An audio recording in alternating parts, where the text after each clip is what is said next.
Hello दोस्तों, नमस्कार। एक बार फिर से स्वागत है आपके अपने परिवार देव जी के ट्रिक्स में। तो दोस्तों, हम लोग यहाँ पर पढ़ने वाले हैं जीवन परिचय, जो कि आपकी कन्हैयालाल मिश्र प्रभाकर का है। देख सकते हैं काफी अच्छी तरीके से यहाँ पर जीवन परिचय आपको समझाया गया है ना। आप अपनी कॉपी में इसी प्रकार से लिखते हैं तो बेहतर आपको नंबर मिलेंगे। और बहुत बड़ा इनका जीवन परिचय नहीं है, लेकिन जितना भी पॉइंट है बिल्कुल सॉलिड है।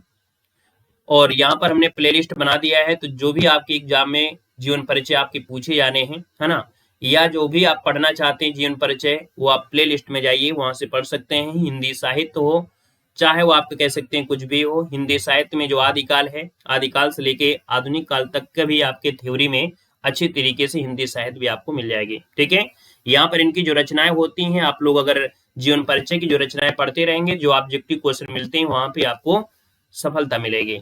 पहली बार जुड़े हैं तो चैनल को सब्सक्राइब भी कर लीजिएगा। ठीक है, वीडियो अच्छा लगे तो लाइक भी करिए। तो चलिए स्टार्ट करते हैं।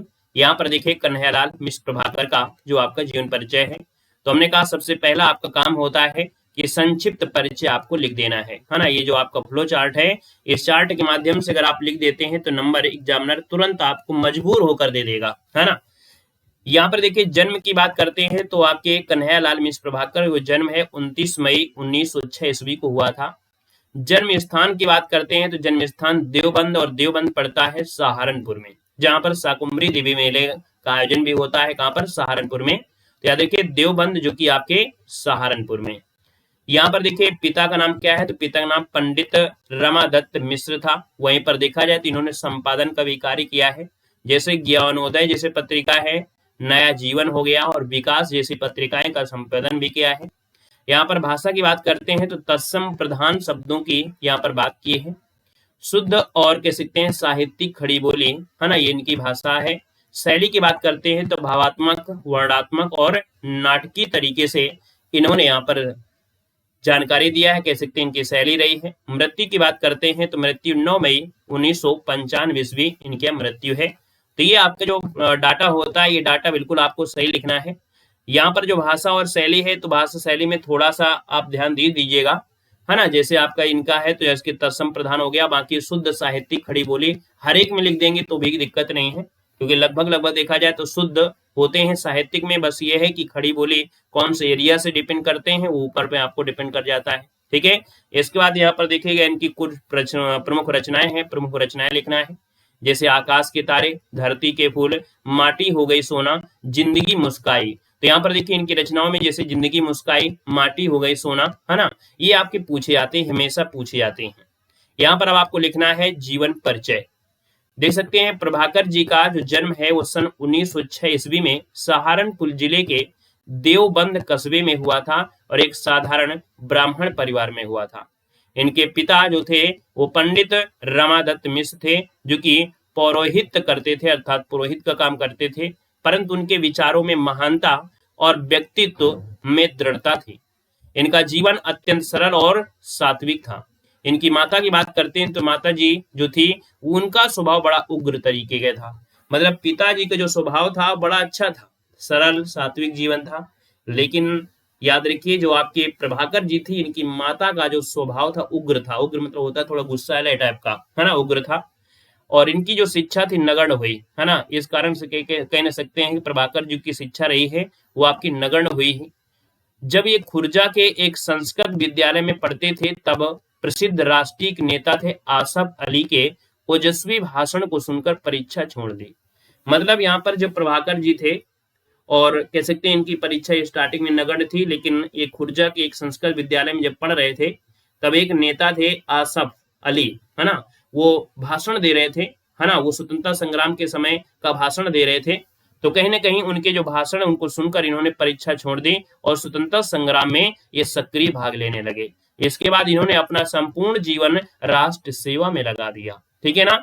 और साहित्यिक सेवा करते हुए 9 मई 1995 ईस्वी को इस महान जो साहित्यकार थी इनकी मृत्यु हो जाती है। तो हमने कहा ना इनका जीवन परिचय बहुत बड़ा नहीं है, लेकिन जितने भी पॉइंट है उनको याद रखना है। जैसे इनका पिता का नाम, है ना, यहाँ पर पिता का नाम रमादत्त मिश्र, है ना, पुरोहित थे।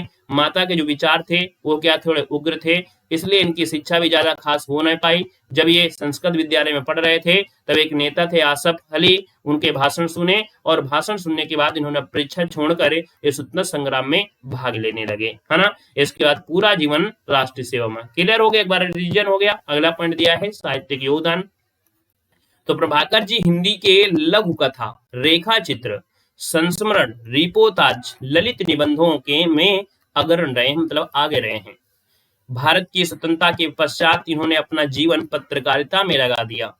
ये एक सजग पत्रकार थे तथा सहारनपुर से नया जीवन, कहां से, सहारनपुर से नया जीवन और विकास नामक मासिक पत्रिका निकालने के साथ साथ साहित्य सृजन में भी संलग्न हो गए। ये साहित्य सृजन करने लगे।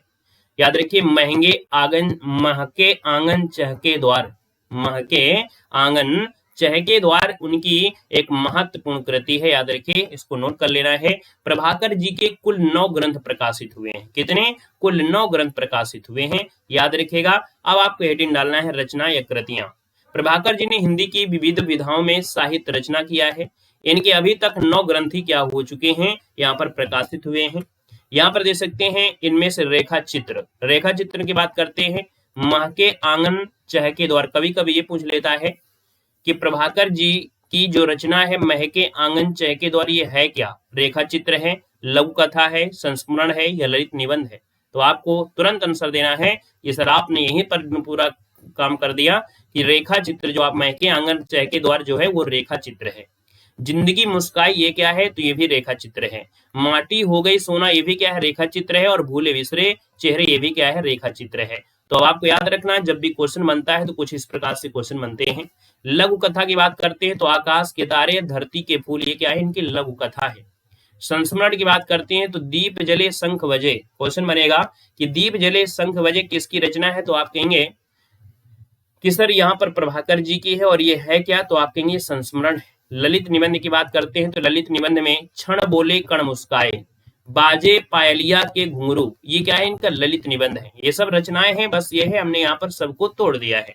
संपादन के तौर पर देखा जाए तो इन्होंने अपने नया जीवन और विकास 2 पत्रों का संपादन भी किया। इन पत्रों में प्रभाकर जी के सामाजिक और राजनीतिक और शैक्षिक समस्याओं पर, है ना, आशावादी और निर्भीक विचारों का परिचय मिलता है। तो कहीं ना कहीं ये रचनाएं अगर एक साथ लिख देते हैं, जैसे आप लोग हाई स्कूल का देख रहे हैं या इंटर के लिए देख रहे हैं, तो इसमें क्या होगा कि आप अगर रचना देंगे, रचना एक कृति, और अगर आप ना भी लिखेंगे कि रेखा चित्र लघु कथा, आप सीधा डालेंगे महके आंगन चहके द्वार, जिंदगी मुस्कुराई, माटी हो गई सोना, भूले विषय चित्र, दीप जले शंख बजे, है ना।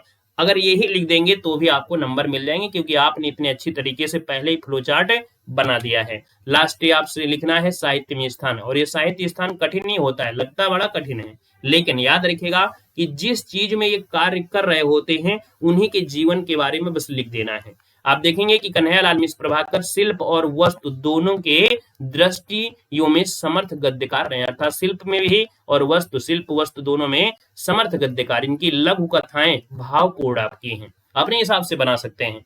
इनकी जो लघु कथाएं हैं वो भावपूर्ण हैं, और संस्मरण में राष्ट्रीय जीवन की मार्मिक झांकी है, क्योंकि इन्होंने पूरा देश सेवा में अपना जीवन व्यतीत किया। ये मानव मूल्यों के सजग प्रहरी के रूप में एक आदर्शवादी पत्रकार थे। देश तथा हिंदी भाषा की असाधारण सेवा के कारण हिंदी गद्य साहित्य में इनका जो स्थान है वो महत्वपूर्ण है। ये रट लेंगे और किसी का भी रट लेंगे, बस थोड़ा बहुत परिवर्तन करके लिख देंगे।